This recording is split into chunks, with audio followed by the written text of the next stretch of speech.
Information, I do not own these pictures. I will leave a link where you can find it and you can do what you want with it. Now, this video is inspired by shit. Karusha Miniku. So go and check him out. He's the first one that actually made the miniseries or the short one-shot stories that I accidentally copied. It was not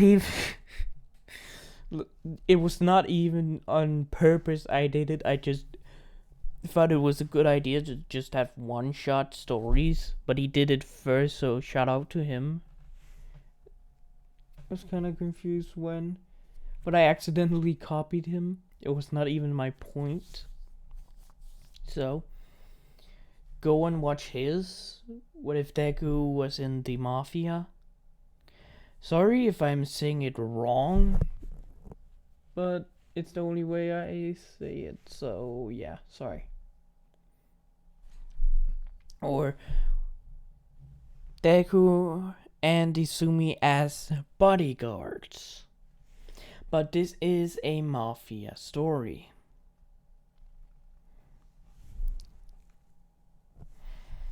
Now, let's get into the video. I'm not gonna do that short recollection. It's been so a long intro. Now, where this story start? Izumi Midoriya and Izuku Midoriya has been in trouble for, months and months. Maybe even a year at this point. Their father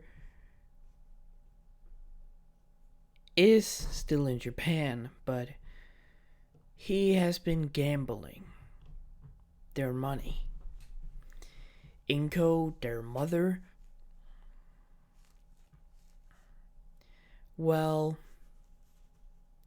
she has a job with Hisashi, but he could never provide more money. He could just keep up with the heat bill. He was still gambling and gambling. But at this point, that gambling went too far. What he said before Izumi and Izuku was dragged away was an accidentally bidding their lives to the black market just to win. He won, but lost them. Not the money, just them. They was surprised. Inko was not home yet, so what should they do?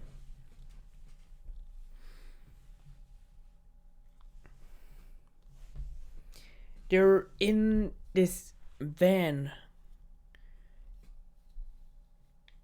just being taken away from their lives because of their father's idea.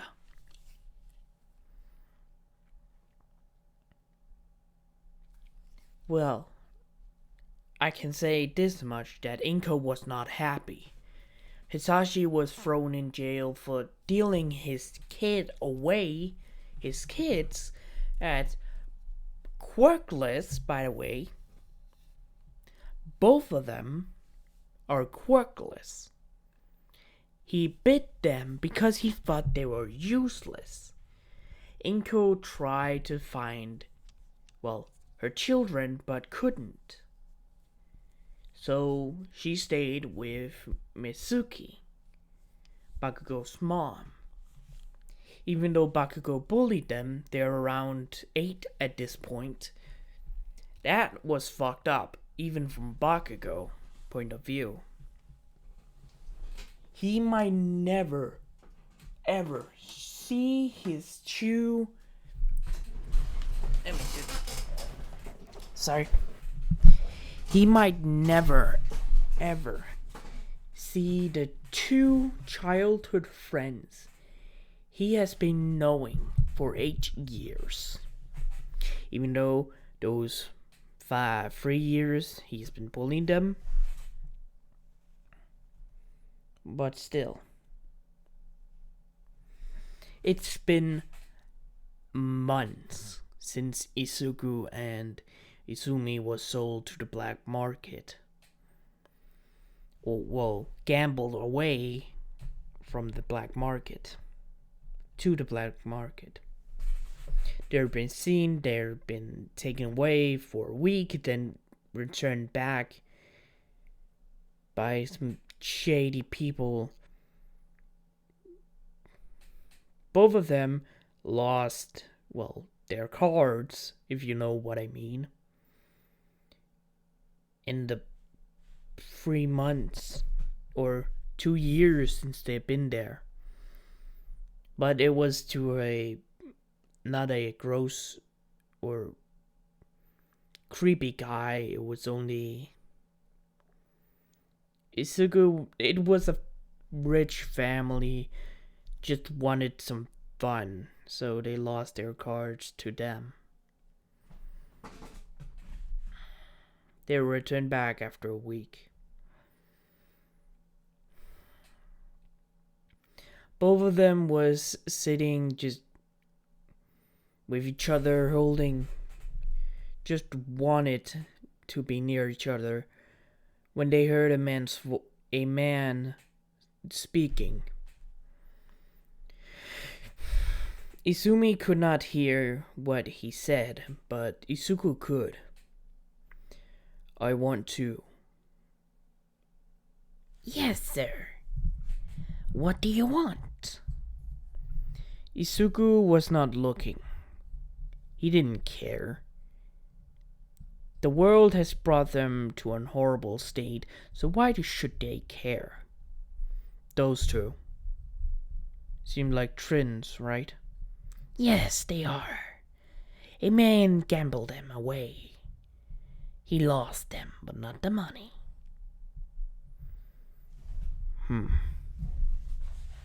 Let me see them. Izuku knew that what they called them, that creepy motherfucker, or skinny guy with creepy voice, even though he has nice, rooms for them,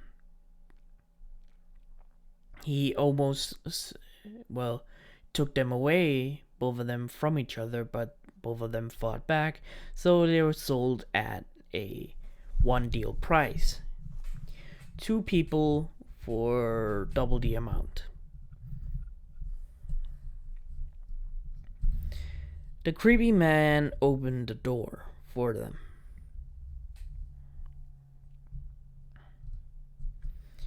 Izuku looked up, and Izumi and Izuku looked up, seeing a well-dressed man. Izuku is 10, Izumi is also 10. Izuku is kind of the oldest of the 2 of them. So yeah. Izuku looked at this man with nice suit and everything. He looked a little down, spotting, someone behind him, a little girl. He couldn't tell what she looked like, so he didn't ask. I'll take them. The man paid for both of them, and they were told to follow him. That's their new owner. Both of them looked at the man. Black hair with bluish eyes. He saw who was behind him, or, beside him now. It was a girl with, fancy clothes. Izuku and Izumi got some clothes from different people that bought them. But not that exciting. It didn't fit well and they are disgusting. Both of them walked with the man when they got to a, well, secretive parking lot. He told them to jump in. Both of them were surprised. They're usually just taking, well, he hid. The man looked at them and said, "Go in, I'm not gonna hurt you." Both of them jumped in. It was a nice area. They didn't have nice clothes, so they thought they were gonna ruin it. Both of them tried to sit on the floor when the man said, "On a chair, it's more comfortable. We can clean it later if it's dirty." Isugu and Izumi were surprised. Both of them sat down, longer away from the man and the girl. When they start driving, the man explained that he was Tabana. Sorry if the names I make is rude, but I don't know Japanese names, so sorry. I only know anime names, so I don't want to get a reference. But his name was Tamayumi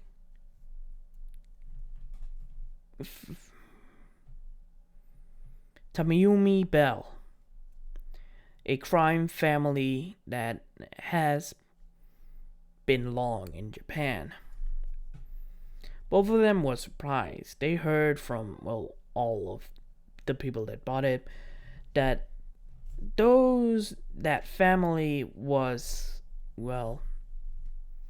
a heavily part of the crime, but also helped police when they thought it was wrong what people did. Or heroes, underground heroes. So the family was not to mess with. So,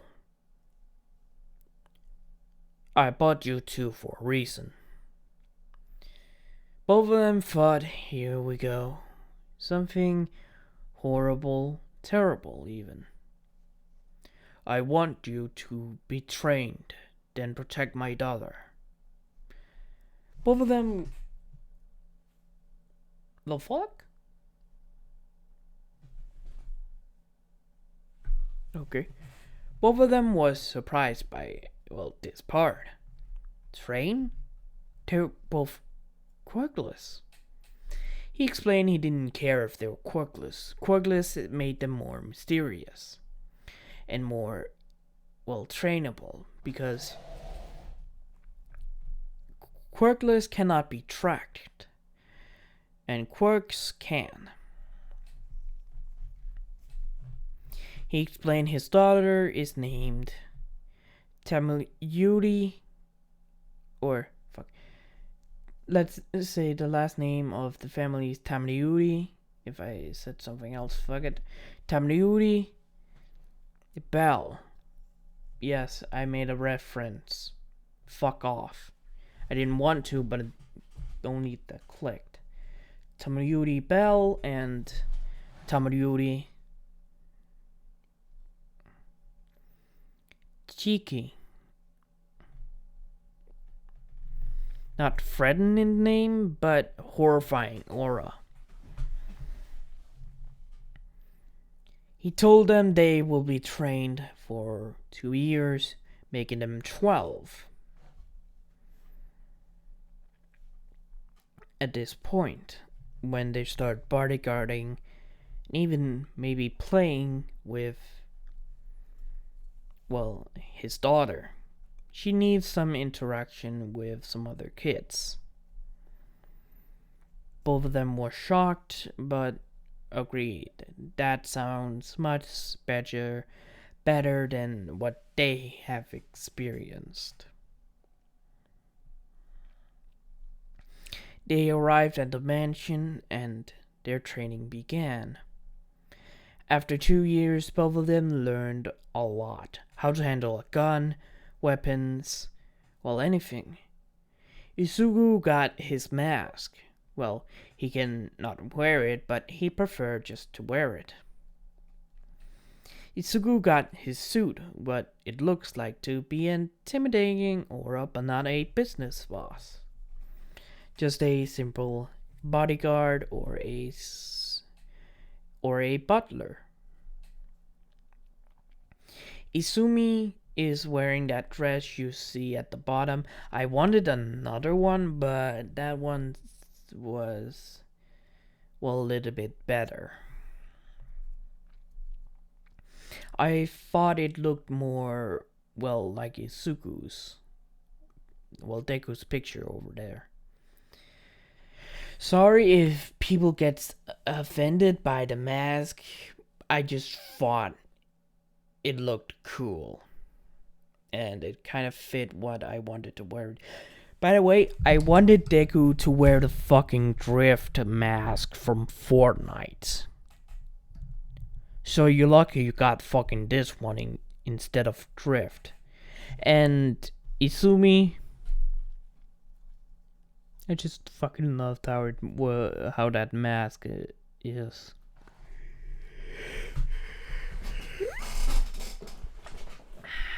Anyways, both of them started bodyguarding. Shit, what the fuck did I name her?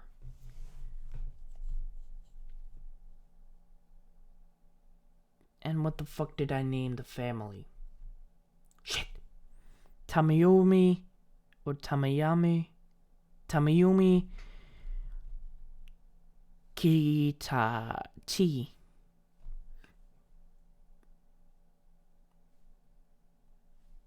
I named her Kayumi Kemlati.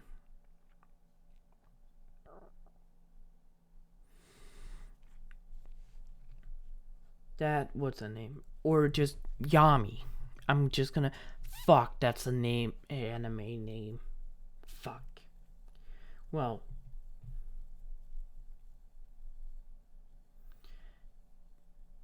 or Yami. I'm just gonna call him Yami. The father is not important after this.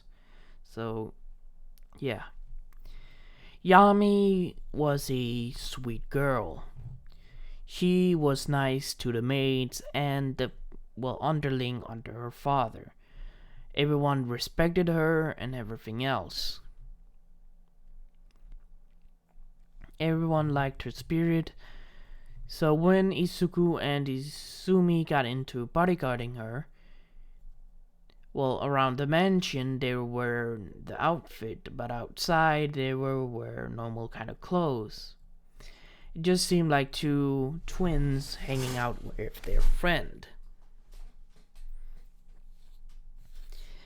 Izumi and Izuku was not getting rid of the, well, personalities, or not made to be an adult, but they can go into, well, protected mode at all cost. They have got into a few gunfire with some other people, but nothing they could take care of. By the way, yes, they have learned to drive. Even though they're 12, or yes, they're 12 by now. Even though they're 12, they're pretty fucking good at driving. 3 years went by when they were 15. Shit. Fuck, what the fuck did I call her? I hate myself.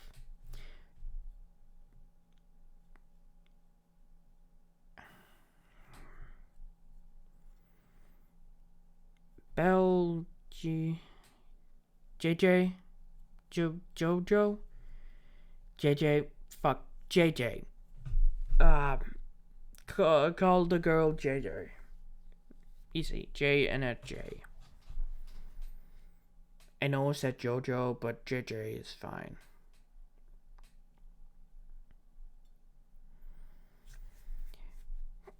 JoJo was, well, getting into the business. Isugu and Izumi was wearing the mask behind, well, in her room where a desk where she learned homework. Was getting her homework done. What the fuck, homework? I'm saying it's so weird. Anyways, homework done when there was a knock on the door. She said anyone to come in, and a butler arrived. Miss, your father wants to see you. Oh, alright. JJ stands up and Isugu and Izumi followed. When they arrived into the office, well, Mr. Bell, as they call him, was sitting behind him doing a lot of work. Ah, my daughter. Great to see you. I have gone into a little trouble with some people I don't like. Who is it, Father? I told you, if it's just us and your bodyguards, you can just call me Dad. I most like Dad in Father. Alright. Yes. Dad. I will... Well, they call themselves... You can guess it. The League of Villains. They wanted to destroy this society. I just think they're stupid. Yes, the rules have to change, but doing villainy is not great.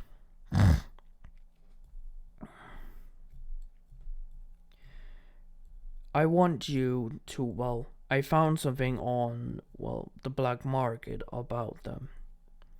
Please, I want you to go to UA. It just seems like you're going in to, be a student, but no way you're going there. Yes, Father. I understand.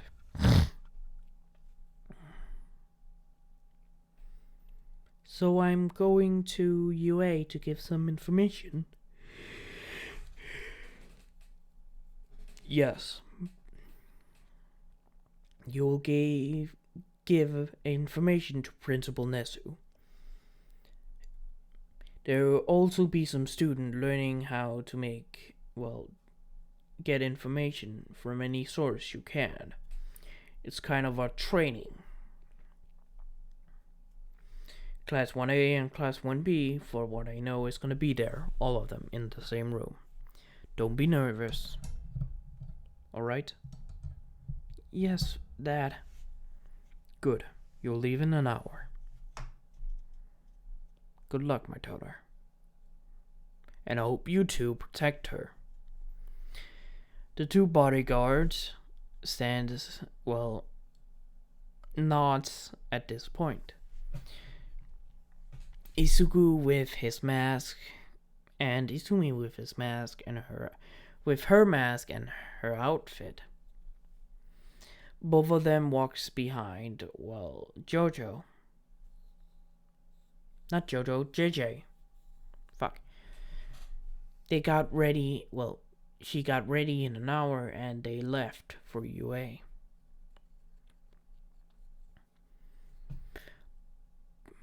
Both of them sat, in the car, and, Isugu and Izumi took the mask off. For just right now. I didn't expect your father to send you out like this. Not like him. Maybe my dad just was a little bit trouble. Properly.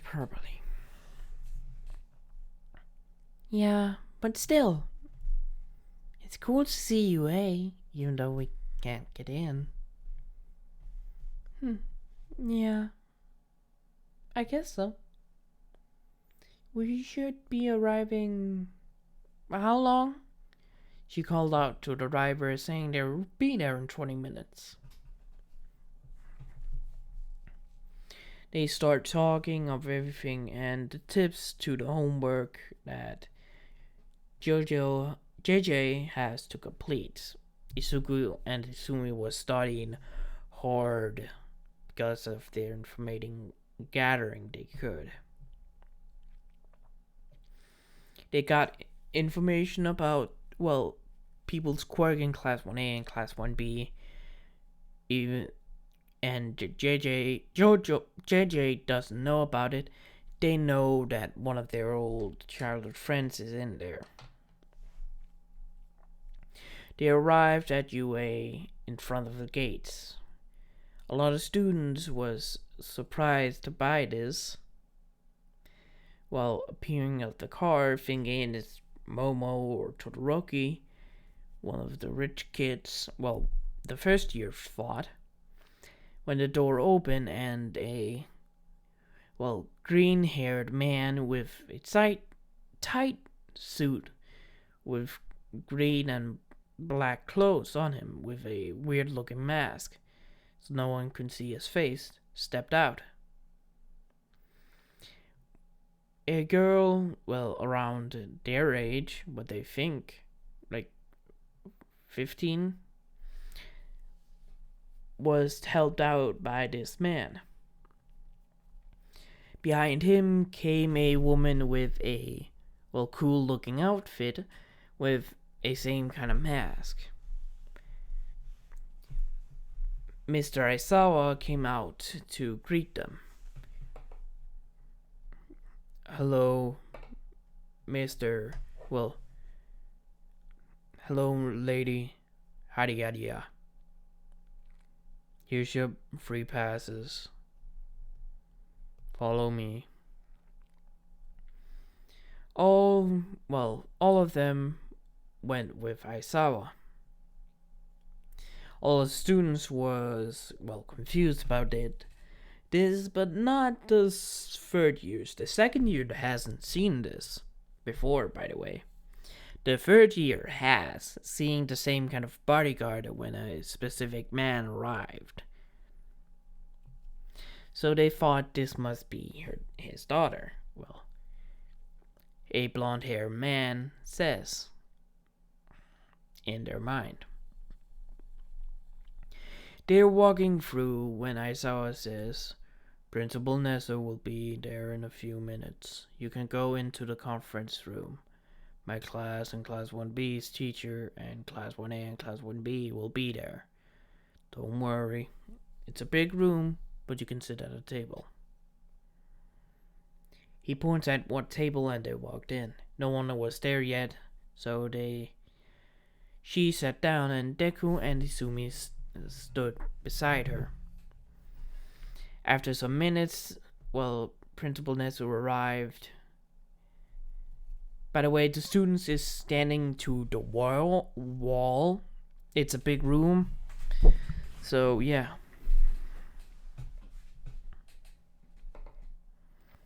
It's just gonna be a meeting in just 10 minutes. The students just have to learn about information.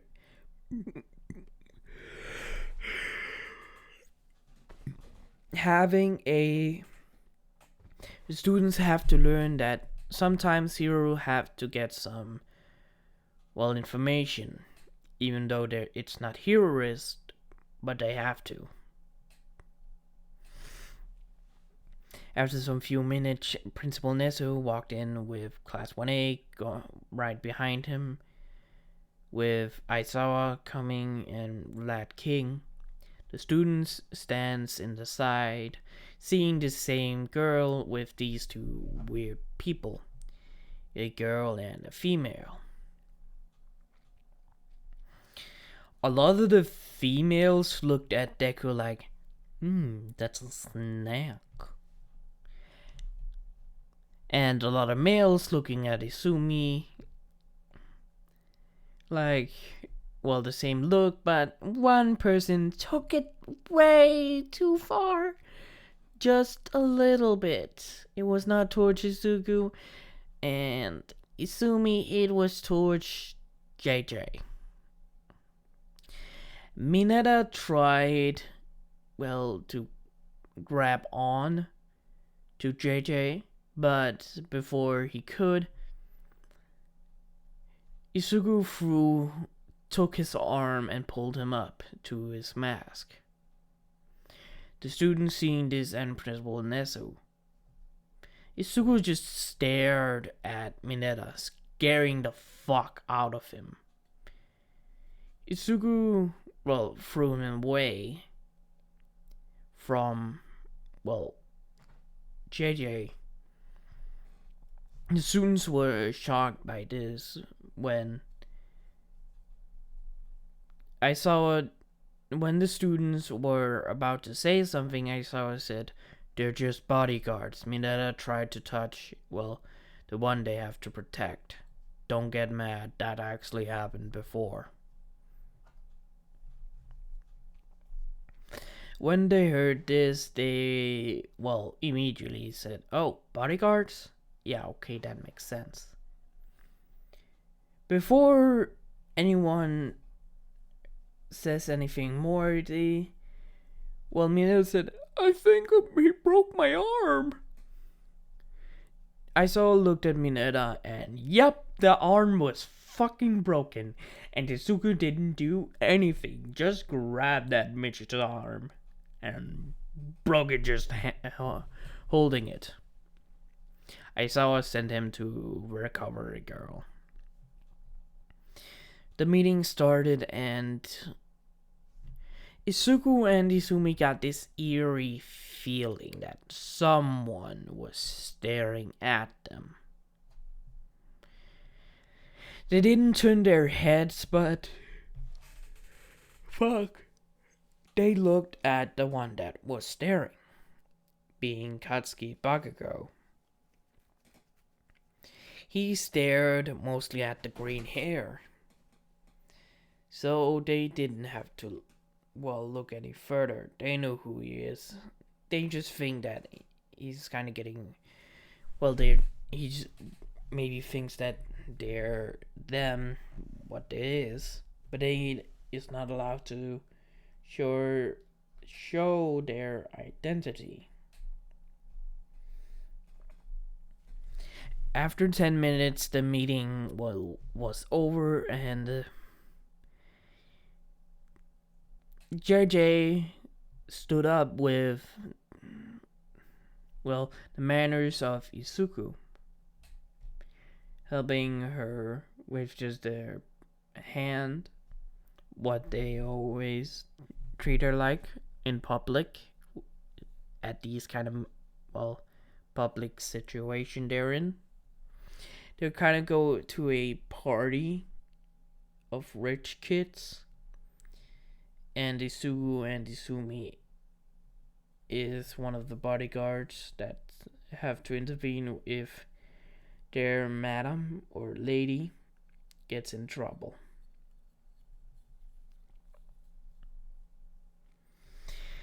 They were about to walk through the door when they heard a voice. JJ turned around when a voice say, "Hey!" People looked at Bakugo that was walking over, but not to JJ, but to the two masked people. "Do I know you too?" Both of them said nothing. JJ says that those two have, well, they're not permission to talk or say anything to him. "Then make them, I wanna know." "I am sorry, but only my dad can let that happen. Only my father can say they can talk. I must apologize." She turned around to the door and she was walking out when Isugu and Izumi turned around, but Bakugo saw something behind that mask. A green singular eye from the males looking at him. He was shocked that he saw that, realizing that is both of them. But before he could do anything, they were gone. Now, this is where I'm gonna leave this episode off. I know it's short as fuck, but I kinda have a writer's block. I don't know what to do. I know with the series, but the short, I'm kind of having a block. So I am sorry. I just made many stories over, well, these 6, 7, 8 months now. That I've made these, that I have a lot of short stories, not main episodes. So yeah, if you hadn't heard, I'm going to a episode short. It will take a while to make those short videos because I don't have a lot of ideas. So good morning, goodbye, farewell, see you later, have a wonderful day. Bye bye.